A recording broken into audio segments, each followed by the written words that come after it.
Prime Evander Holyfield versus young Big George Foreman going out to Mirage Nights. I thank you for your request and I thank you for participating in this channel. Let's get into the fight.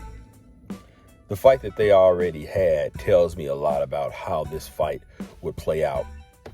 But one thing I always say about George Foreman, I truly believe that George Foreman was better in his older years. Because in his older years, George Foreman showed more patience, showed more discipline. He developed a jab. He developed a good, consistent, authoritative, stiff jab. He had a great 1-2 punch combination.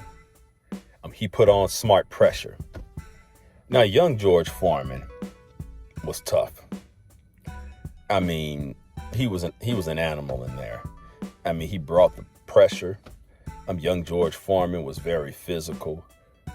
Young George Foreman knew how to pull you, tug on you, clench you, and just beat up your body. So young George Foreman was more of a seek and destroy fighter. Now, he still had a little bit of that in him during his second career, but it was a little more measured. It was a little more tamed. And so I truly believe that old bald head George Foreman was better than his younger self. And so now let's put young George Foreman in there with a Prime Holyfield. I think young George Foreman was more prone and more open to the counterpunches. Young George was more prone to fighting on the inside, which would give Holyfield more of the advantage, in my opinion. Holyfield loved fighting in the phone booth, and that's where young George Foreman would be with Holyfield.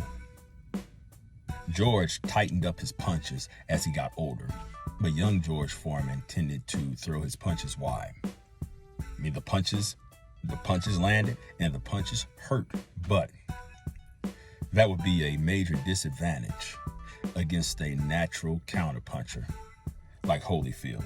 Holyfield was a great counterpuncher throughout his whole career. And when Holyfield saw that opening, he took that opening. And Holyfield was accurate with his counterpunches. So who would win this fight? So we do have to consider the power of both fighters. I believe that George Foreman had more power than Holyfield at any point in their career. I think that old George had a better chin. He took a better punch than young George. Old George just seemed to walk through punches. Seemed like the punches didn't affect him, nor did they hurt him. And if they did, I couldn't tell. So when George got up in age and he was fighting, yeah, he was tough. He was tough, he was durable, and he was dangerous. So as far as who would win this fight, if Prime Holyfield fought a younger version of George Foreman, I'll have to go with Holyfield on this one because of the things that I've mentioned. And the counterpunching, Holyfield having the advantage on the inside, Big George's tendency to throw wide, looping punches at that point in their careers. And Prime Holyfield was just more explosive. I mean, he threw punches in bunches and he threw combos. And so at this point in both of their careers, I'm going to go with Holyfield by decision. Those are my thoughts on the fight. Let me know what you think, and I will see you on the next video.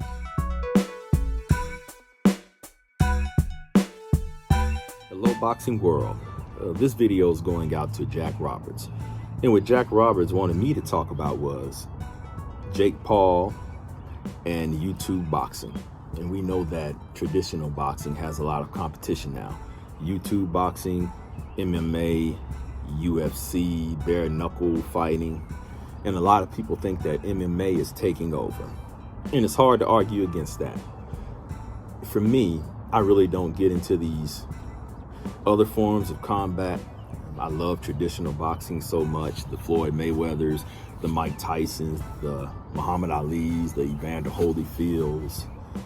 I've been watching boxing throughout the 90s up until now. So, I was privileged to be able to watch boxing during the golden years, when the best fighters were fighting each other, when the top fighters were active, and when boxing was bigger than life, basically. We know that traditional boxing has declined, and I'm disappointed with a lot of the things that I'm seeing in the sport, which has opened the door for these other markets. Now, I, for one, don't care for MMA, UFC, YouTube boxers, bare knuckle fighting. I'm committed and I am dedicated to traditional boxing. Now, of course, Jake Paul has blown up. I think that Floyd Mayweather has a lot to do with that. I really didn't hear about Jake Paul until Floyd Mayweather, until his fight with Mayweather. Well, I take that back. When he fought the basketball player, that's when I first heard about Jake Paul. So we know that YouTube fighting and YouTube boxers and these other forms of combat sports that I mentioned is giving boxing a lot of competition. And I can't say it enough, these other things don't really interest me. I know they do have a market. But what I will say is, I feel that traditional boxing has opened the door for these other entities to come in. I feel that boxing has made it easy, or traditional boxing has left a void for these other entities to fill. And so from where I stand, if the best fighters were fighting each other, if we didn't have to wait so long for the fights that we wanted to see, if we didn't have to wait so long for our favorite fighters to even get in the ring, or to see our favorite fighters fight, that void wouldn't have been left. But I noticed around the early 2010s up until now, I noticed that our favorite fighters, or the top fighters, weren't fighting as much. They weren't fighting each other. And so it left something to be desired. And it's been a hard time for a boxing fan. And because we want to see fights. We want to see our favorite fighters. And we just want to see bigger fights on a regular basis. And we want to see our favorite fighters fight more often. Now, I know we have to consider their health and their lives, so I try to be considerate. But at least 2 fights a year. I don't think that's too much to ask, especially for a belt holder, especially for a champion.